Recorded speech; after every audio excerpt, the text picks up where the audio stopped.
The tellulous nomads are kind of full whiskers.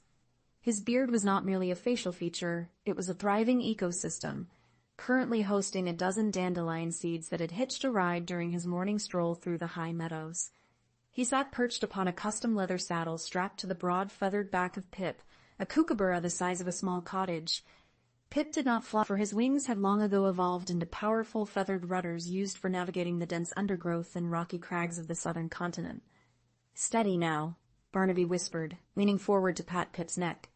"We must document the arc of their drift. If the scholars find them first, they will try to cage the gale before it has a chance to sing." How the raised spires that the trees did not merely grow, they gossiped.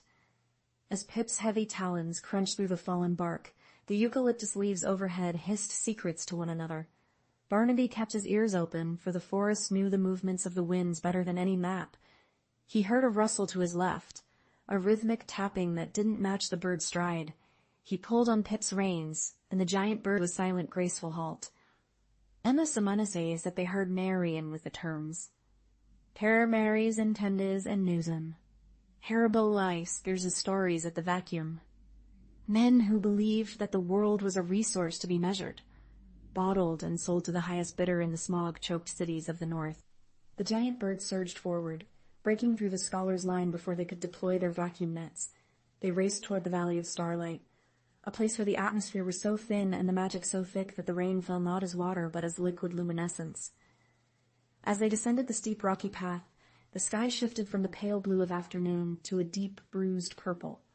The first droplets began to fall, landing on Barnaby's hat with a soft melody as emerged from the crags, joining the dance.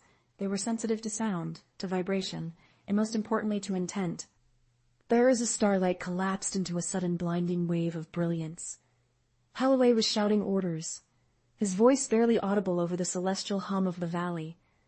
They began to assemble a large, tripod-mounted device, a vacuum array designed to suck the very moisture from the air. The lavender clouds, sensing the predatory nature of the machine, began to recoil, their pulses quickening into a frantic, jagged red instrument spinning into the glowing mud. "The path to the ocean is clear. You must go before the sun rises and the scholars find their spectacles." The clouds began to rise, a majestic procession of light and shadow. The vacuum array, once a symbol of cold efficiency, now looked like a child's toy cutter. Barnaby watched as the scholars, defeated by the sheer unpredictability of the valley, began to retreat toward the higher ground, dragging their heavy canisters behind them. In the evening, eucalyptus trees had hushed when the grand monsoon passed. This was his life's work, not to control, but to witness, to be the one who remembered the beauty that the rest of the world was too busy to see. Painting the sky in streaks of apricot and gold, Barnaby and Pip made their way out of the valley. The dandelion seeds in Barnaby's beard had finally taken flight, caught in the gentle updraft created by the departing clouds. They floated away like tiny white ghosts, carrying a bit of the gnome's wisdom to distant lands. "Where to next, Pip?" Barnaby asked, leaning back saddle's high pommel. "The Whispering Sands, or perhaps the Frostfire Peaks. I hear the blizzards there are composing a new symphony this year. Unpredictable, wild, and utterly beautiful.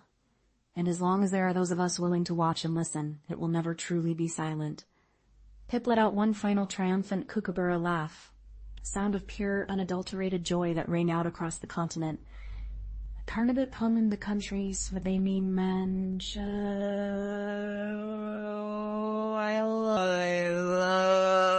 like day.